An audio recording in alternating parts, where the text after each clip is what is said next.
Good morning. I'm here today to announce that the program known as DACA that was effectuated under the Obama administration is being rescinded. The DACA program was implemented in 2012 and essentially provided a legal status for recipients for a renewable 2-year term, work authorization, and other benefits, including participation in the Social Security program to 800,000 mostly adult illegal aliens. The policy was implemented unilaterally to great controversy and legal concern after Congress rejected legislative proposals to extend similar benefits on numerous occasions to this same group of illegal aliens. In other words, the executive branch, through DACA, deliberately sought to achieve what the legislative branch specifically refused to authorize on multiple occasions. Such an open-ended circumvention of immigration laws was an unconstitutional exercise of authority by the executive branch. The effect of this unilateral executive amnesty, among other things, contributed to a surge of minors at the southern border that yielded terrible humanitarian consequences. It also denied jobs to hundreds of thousands of Americans by allowing those same illegal aliens to take those jobs. We inherited from our founders and have advanced an unsurpassed legal heritage, which is the foundation of our freedom, our safety, and our prosperity. As Attorney General, it is my duty to ensure that the laws of the United States are enforced and that the constitutional order is upheld. No greater good for the overall health and well-being of our republic than preserving and strengthening the impartial rule of law. Societies where the rule of law is treasured are societies that tend to flourish and succeed. Societies where the rule of law is subject to political whims and personal biases tend to become societies afflicted by corruption, poverty, and human suffering. To have a lawful system of immigration that serves the national interest, we cannot admit everyone who would like to come here. It's just that simple. That would be an open borders policy, and the American people have rightly rejected that. Therefore, the nation must set and enforce a limit on how many immigrants we admit each year, and that means all cannot be accepted. This does not mean they are bad people or that our nation disrespects or demeans them in any way. It means we are properly enforcing our laws as Congress has passed them. It is with these principles and duties in mind, and in light of imminent litigation, that we reviewed the Obama administration's DACA policy. Our collective wisdom is that the policy is vulnerable to the same legal and constitutional challenges that the courts recognized with respect to the DAPA program, which was enjoined on a nationwide basis in a decision that was affirmed by the Fifth Circuit Court of Appeals. The Fifth Circuit specifically concluded that DACA had not been implemented in a fashion that allowed sufficient discretion and that DAPA was foreclosed by Congress's careful plan, close quote.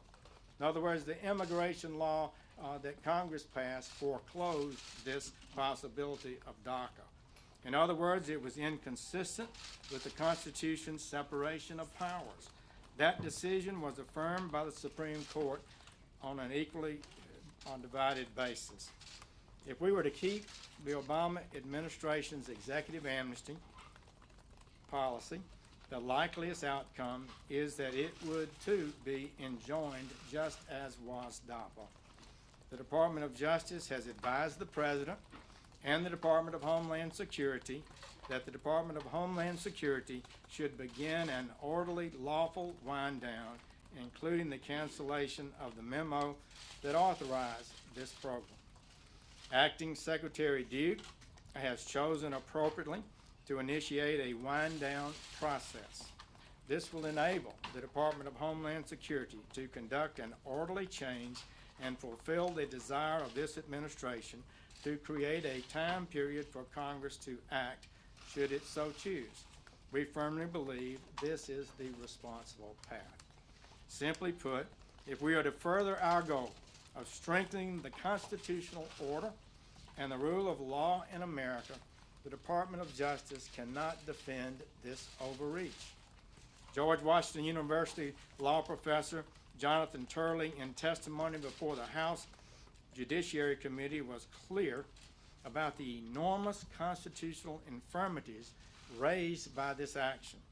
He said, quote, in his testimony, "In ordering this blanket exception, President Obama was nullifying part of a law that he simply disagreed with. If a president can claim sweeping discretion to suspend key federal laws, the entire legislative process becomes little more than a pretense. The circumvention of the legislative process not only undermines the authority of this branch," he's referring to the legislative branch, "but destabilizes the tripartite system as a whole." So this is not a little matter. Ending the previous administration's disrespect for the legislative process is an important first step. All immigration policies should serve the interests of the people of the United States, lawful immigrant and native-born alike. Congress should carefully and thoughtfully pursue the types of reforms that are right for the American people. Our nation is comprised of good and decent people who want their government leaders to fulfill their promises and advance an immigration policy that serves the national interest. We are people of compassion and we are people of law. But there is nothing compassionate about the failure to enforce immigration laws. Enforcing the law saves lives, protects communities and taxpayers, and prevents human suffering. Failure to enforce the laws in the past has put our nation at risk of crime, violence, and terrorism. The compassionate thing to do is end the lawlessness, enforce our laws, and if Congress chooses to make changes to those laws, to do so through the process set forth by our founders in a way that advances the interests of the American people. That is what the President has promised to do and has delivered to the American people. Under President Trump's leadership, this administration has made great progress in the last few months toward establishing a lawful and constitutional immigration system. This makes us safer and more secure.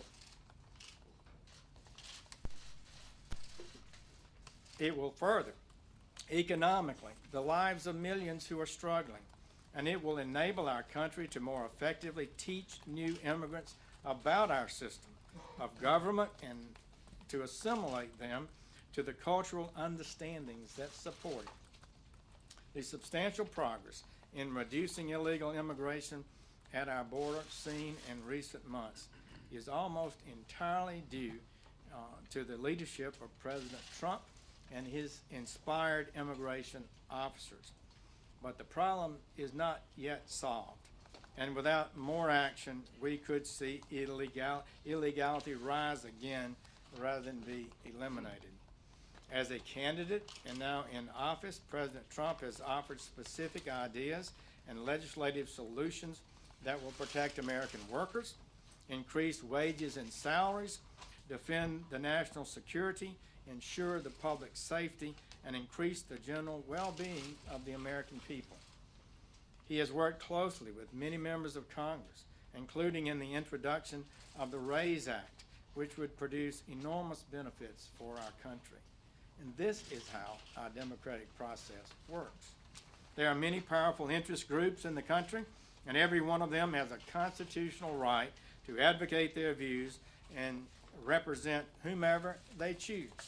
But the Department of Justice does not represent any narrow interest or any subset of the American people.